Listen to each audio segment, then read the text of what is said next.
जी हाँ, आज हम लोग डिस्कस कर रहे हैं बाबर के बारे में और यकीन मानिए इस कुछ मिनट के वीडियो में बाबर से रिलेटेड सारे फैक्ट आपको याद हो जाएंगे और आने वाले एग्जाम में आपको रिवीजन करने की झंझट नहीं रहेगी। तो फिर शुरू करते हैं कि किस तरीके से बाबर ने भारत में मुगल साम्राज्य की नींव डाली और क्या क्या वो क्वेश्चन है जो बाबर से पूछे जाते हैं। तो पूरा नाम है जहीरुद्दीन मोहम्मद बाबर, ठीक है, ध्यान रखेंगे आप।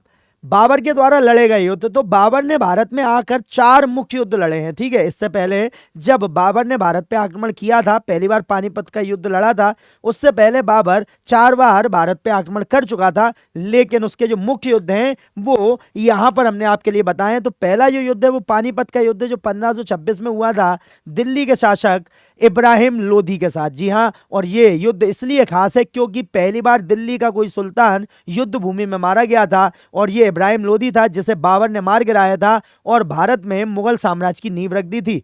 उसके बाद सेकंड जो बैटल है ये है खानवा का युद्ध। खानवा का युद्ध खास इसलिए है क्योंकि ये बाबर के पूरे जीवन का सबसे कठिन युद्ध था, कठिन समय था, क्योंकि ये युद्ध लगभग बाबर हार गया था, लेकिन अपनी बुद्धिमानी की वजह से उसने इस युद्ध को जीता और जो संगठित राजपूत थे उन सब को उसने पराजित कर दिया और राणा सांगा के साथ ये युद्ध इसका लड़ा गया।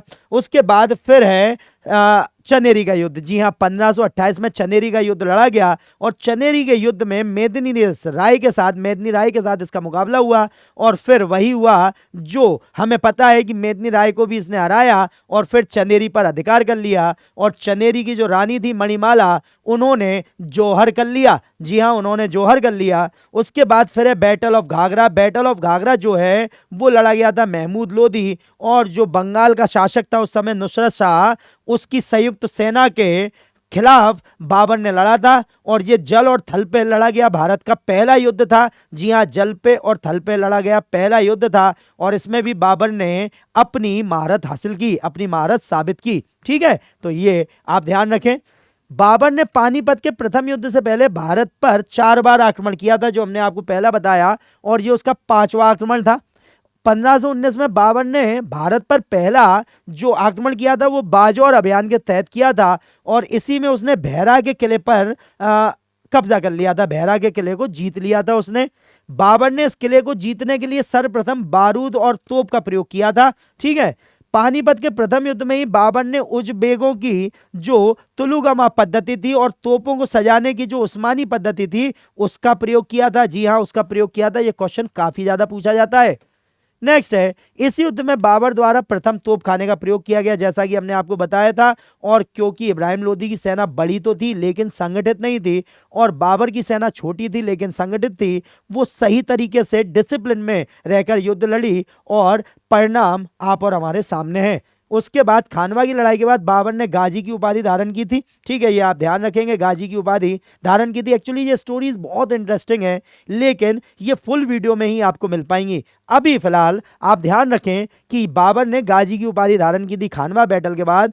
मुगल सम्राट बाबर नक्शबंदी सूफी संप्रदाय का अनुयायी था। जी हाँ, ध्यान रखिएगा, ये इंपॉर्टेंट है। नक्शबंदी सूफी संप्रदाय का अनुयायी था और एक कट्टर सुन्नी मुस्लिम था। जी हाँ, शिया मुस्लिम नहीं था, सुन्नी मुस्लिम था, ठीक है। उसके बाद वह नक्शबंदी संप्रदाय के नेता ख्वाजा ओबेदुल्ला एहार का शशुआ करता था। यह बहुत इंपॉर्टेंट क्वेश्चन है, आपको बिल्कुल भी इनके बारे में पता नहीं होगा लेकिन आप इन पॉइंट्स को ध्यान रखें, ये बड़े एग्जाम के बड़े क्वेश्चन हैं जिनसे आपका सिलेक्शन होता है। नेक्स्ट है, बाबर ने स्वयं को हिंदुस्तान का बादशाह घोषित किया था। इसे आत्मकथा का राजकुमार भी कहा जाता है। जी हाँ, आत्मकथा का राजकुमार क्योंकि इसने अपनी आत्मकथा लिखी थी और बहुत ही अच्छे तरीके से अपने जीवन का वर्णन उसमें किया, ठीक है। तो जो ए बाबरी बाबर द्वारा तुर्की भाषा में लिखी गई थी, अब्दुल रहीम खान खाना ने इसका अनुवाद किया था और इसे बाबर नामा नाम दिया था, फारसी में पर्शियन में अनुवाद किया था। इसका अंग्रेजी में अनुवाद किया गया है मैडम बेवरेज ने, ठीक है, ये ध्यान रखेंगे, मैडम बेवरेज ने। और बाबर क्योंकि काफी बुद्धिमान व्यक्ति था, पढ़ा लिखा व्यक्ति था और इसी वजह से उसने एक नई कविता बोलने की शैली मुबयान का आविष्कार किया था, जो फारसी में कविता लिखने और बोलने की एक शैली थी मुबयान, ये ध्यान रखेंगे आप। नेक्स्ट है भारत में वास्तुकला की चारबाग शैली बाबर के द्वारा बनाई गई। अब चारबाग शैली क्या है, तो भाई दीवारों के अंदर बाग का निर्माण किया जाएगा और जो आर्टिफिशियल ड्रेनेज है, नालियां हैं, उनके द्वारा 4 भागों में उसे बांट दिया जाएगा। ये कहलाती है चारबाग शैली, जिसे भारत में बाबर ने ही इंट्रोड्यूस किया था।